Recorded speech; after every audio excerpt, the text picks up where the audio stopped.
രണ്ട് സംസ്ഥാനങ്ങൾ തെരഞ്ഞെടുപ്പിലേക്ക്. ജമ്മു കശ്മീരിലും ഹരിയാനയിലും തെരഞ്ഞെടുപ്പ് പ്രഖ്യാപിച്ചു. ജമ്മു കശ്മീരിൽ 3 ഘട്ടമായും ഹരിയാനയിൽ ഒറ്റഘട്ടമായും വോട്ടെടുപ്പ്. ജമ്മുവിൽ തെരഞ്ഞെടുപ്പ് നടക്കുന്നത് 10 വർഷത്തിന് ശേഷം. വയനാട് അടക്കമുള്ള ഉപതെരഞ്ഞെടുപ്പുകൾ പ്രഖ്യാപിച്ചില്ല.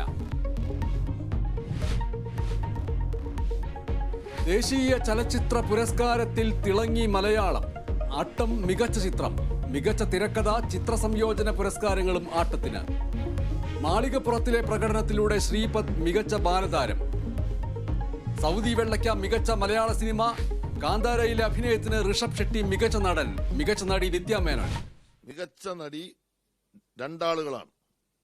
ഒന്ന് ഉർവശി, 2 ബീന ആർ ചന്ദ്രൻ. മികച്ച നടൻ പൃഥ്വിരാജ് സുകുമാരൻ. സംസ്ഥാന ചലച്ചിത്ര പുരസ്കാരങ്ങൾ വാരിക്കൂട്ടി ആടുജീവിതം. മികച്ച നടനും സംവിധായകനും അടക്കം 9 പുരസ്കാരങ്ങൾ. മികച്ച നടൻ പൃഥ്വിരാജ്. ആടുജീവിതത്തിലൂടെ ബ്ലസി മികച്ച സംവിധായകൻ.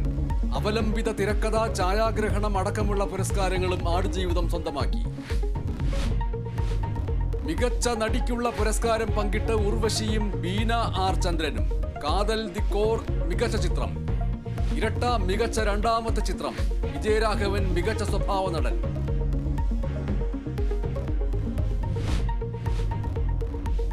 കൊൽക്കത്ത യുവ ഡോക്ടറുടെ കൊലപാതകത്തിൽ സംസ്ഥാന സർക്കാരിനെതിരെ രൂക്ഷ വിമർശനവുമായി ഹൈക്കോടതി. സംസ്ഥാന സർക്കാർ സമ്പൂർണ്ണ പരാജയമെന്ന് കോടതി. ഡോക്ടർമാർക്ക് ഭയമില്ലാതെ എങ്ങനെ ജോലിയെടുക്കാനാകുമെന്ന് ചോദ്യം. ഇന്ത്യൻ മെഡിക്കൽ അസോസിയേഷന്റെ രാജ്യവ്യാപക പ്രതിഷേധം നാളെ.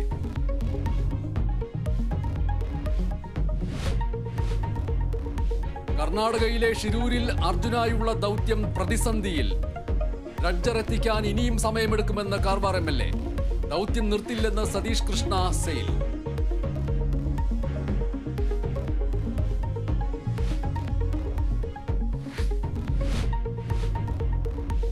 കണ്ണൂരിൽ ഭാര്യയെയും അമ്മയെയും യുവാവ് വെട്ടിക്കൊന്നു. കൊല്ലപ്പെട്ടത് ചെറുവോട് സ്വദേശികളായ സൽമയും അമ്മ അലീമയും. പ്രതി ഷാഹുൽ കസ്റ്റഡിയിൽ. ആക്രമണം ചെറുക്കുന്നതിനിടെ സൽമയുടെ മകനും പരിക്കേറ്റു.